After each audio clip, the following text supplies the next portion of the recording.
మన దేశంలో ఒక ప్రాముఖ్యమైన స్థానంలో ఒక ఆయన ఉండేవాడు పూర్వదినాల్లో. ఆయన దగ్గరికి ఒక ఆయన వచ్చి అడిగాడు, సార్ నేను దేవుడి గురించి తెలుసుకోవాలనుకుంటున్నానండి. I would like to know about eternal life. నేను చచ్చిపోయిన తర్వాత మరొక జీవితం ఉంటే ఆ జీవితం ఎలా ఉంటుందో తెలుసుకోవాలనుకుంటున్నాను. Can you give me any suggestion or any advice are can you give me any book that can tell me about eternal life అని అడిగాడట. వెంటనే ఆయన తన దగ్గర ఉన్న పుస్తకాన్ని చేతిలో పెట్టి, బాబు ఈ గ్రంథాన్ని చదువు, బహుశా నీ ప్రశ్నలకు ఏమైనా సమాధానం ఉంటుందేమో అనగానే ఆ వ్యక్తి ఇంటికి వెళ్ళాడు. Word by word, words by words, ప్రతి మాట ప్రతి అక్షరం కూడా పట్టుబట్టి చదివాడు. ఒక నెల తర్వాత తిరిగి వచ్చాడు. ఐఎమ్ సో సారీ సార్, మీరు ఇచ్చిన పుస్తకంలో నాకు దేవుడు కానీ దేవునికి సంబంధించిన చిరునామా కానీ నిత్యత్వాన్ని గురించిన భరోసా కానీ నాకు దొరకలేదన్నాడు. అవునా, అయితే అలా వెయిట్ చేయని చెప్పి లోపలికి వెళ్ళి మరొక గ్రంథాన్ని తీసుకొచ్చి ఇచ్చాడు. తీసుకో, దీన్ని కూడా చదువు అన్నాడు. ఇంటికి వెళ్ళిన తర్వాత అతను ఒక 2 నెలల టైం తీసుకుని, ఎందుకంటే అది కొంచెం కష్టంగా అనిపించింది అతనికి. ఆ గ్రంథం అంతా మొదటి నుంచి చివరి దాకా చదివాడు. చివరికి తిరిగి వచ్చాడు. సార్ ఐఎమ్ సో సారీ, ఏమనుకోకండి, ఇందులో కూడా నాకు దేవుడు కానీ నిత్యత్వాన్ని గురించిన భరోసా కానీ దొరకలేదండి, నిశ్చయత నాకు రాలేదండి అన్నాడు. అవునా, అయితే ఇంకొక గ్రంథం ఇస్తాను నీకు, దాన్ని కూడా ట్రై చేయన్నాడు. ఆ తర్వాత 3వ అటెంప్ట్గా లోపలికి వెళ్ళి పరిశుద్ధ గ్రంథాన్ని, బైబిల్ అతని చేతిలో పెట్టాడు. Take it and read it, నువ్వు తీసుకెళ్ళి ఈ గ్రంథాన్ని చదువు అనగానే ఆ వ్యక్తి వెళ్ళాడు. 3 నెలలు పట్టుబట్టి చదివాడు, ప్రతి అక్షరం ప్రతి మాట. ఈసారి తిరిగి వచ్చాడు. ఈయన అనుకున్నాడు ఈయన ఏం చెప్తాడు ఆన్సర్ అని చెప్పి. తిరిగి రాగానే గవ్వ దగ్గరికి వచ్చి, సార్ మీరు ఏమనుకున్నారంటే ఒకసారి మీకు ఒక హగ్ ఇవ్వచ్చు అన్నాడు, మీకు ఒకసారి కౌగిలించుకొచ్చాను అన్నాడు.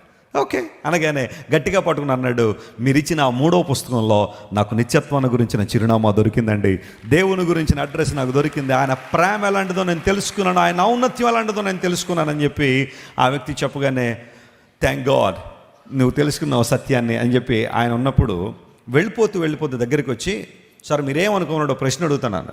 అడుగున ఆయన, మీరు మొదట పుస్తకం ఇచ్చారు, తర్వాత ఇంకోటి ఇచ్చారు, తర్వాత బైబిల్ ఇచ్చారు, అసలు మీ బైబిల్లో దేవుడు ఉన్నాడని నిత్యత్వాన్ని గురించిన భరోసా ఉందని మీకు ముందే తెలుసా అండి అన్నాడు. అవును బాబు తెలుసు అన్నాడు. అప్పుడు ఈయన అన్నాడు, మరి అదే ముందే వచ్చు కదండి, అవన్నీ ఎందుకు ఇచ్చారండి అంటే, అప్పుడు ఆయన చెప్పిన మాట ఏంటో తెలుసా, జాగ్రత్త వినండి బాబు, నేను చెప్పానో లేదా మరొకళ్ళు చెప్పారనో కాదు, నీకు నీవుగా అనుభవ జ్ఞానంలోకి రావాలనే. ఎందుకంటే ఎప్పుడు మన రీసెర్చ్ వన్ సైడ్గా ఉండాలని నా ఉద్దేశం. ఎందుకంటే నువ్వు బాగా చదువుకున్న వ్యక్తివి కాబట్టి జ్ఞాన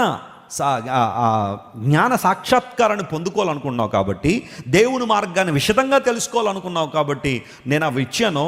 ఐఎమ్ వెరీ హ్యాపీ నౌ. ఇప్పుడు నీకు సత్యం ఏంటో అర్థమైంది. నేను చెప్పానని కాదు, నీకు నువ్వుగా బేరీజు వేశావు, అన్ని దగ్గర పెట్టి చదివావు, ఆఖరికి ఏ పుస్తకంలో నిత్య జీవాన్ని గురించిన చిరునామా ఉందో నీకు అర్థమైంది. ఇంతకన్నా గొప్ప అనుభవ జ్ఞానం మరొకటి లేదు అని చెప్పగానే ఆ వ్యక్తి చాలా సంతోషంగా ముందుకు వెళ్ళాడు. The Bible has eternal life. Bible చేతిలో పట్టుకున్నారంటే ఎవరైనా నిత్యత్వాన్ని కలిగి ఉన్నారని అర్థం. దేవుని నామమున స్తోత్రం కలుగును గాక. హల్లెలూయా. Because the Bible is the word of God and Jesus is the answer for every of our questions and concerns. నన్ను ఆదరించే వాళ్ళు ఎవరు లేరని బాధపడుతున్నావా? నన్ను అందరూ వదిలేశారండి, వెస్లీ గారు మోసగించారండి, ఒంటరివాడిగా మిగిలిపోయానండి, సమాజం అంతా నన్ను వేలుపెట్టి చూపిస్తుందండి, ఒక దాని మీద ఒకటి నిందలు వేస్తూ ఉంటే తట్టుకోలేకపోతున్నానండి, భయంకరమైన ప్రశ్నకు గురవుతున్నాను అని కనుక నువ్వు బాధపడుతుంటే, my dear friend, I would like to tell you one thing, that Jesus Christ is your comforter. ఆయన నిన్ను ఆదరించేవాడు, నేను ధైర్యపరిచేవాడు. ప్రయాసతో ఉన్నవారులారా నా యొద్దకు రండి, నేను మీకు ఏమిస్తాను, విశ్రాంతినిస్తానని మాట్లాడిన దేవుడు. ఆయన నీ ప్రతి ప్రశ్నకు సమాధానమైనాడు. Jesus Christ is the answer to your anxiety, to your worries, to the fears that you have. నీలో ఉన్న భయాలకు, నీలో ఉన్న చింతలకు, నీలో ఉన్న కృంగుదలకు యేసు ప్రభు ఆన్సర్ అయి ఉన్నారు. అంటే వాటి నుండి ఎలా బయటికి రావాలని నువ్వు ప్రభువుని అడగలిగితే ఖచ్చితంగా దేవునికి విడుదల ఇస్తాడు, అద్భుతాలు జరుగుతాయి. మీరు ఇంతవరకు విన్న దైవ సందేశం మరియు దేవుని సేవకులు చేసిన ప్రార్థన మీకు ఆశీర్వాదకరముగా ఉన్నదని విశ్వసించుచున్నాము.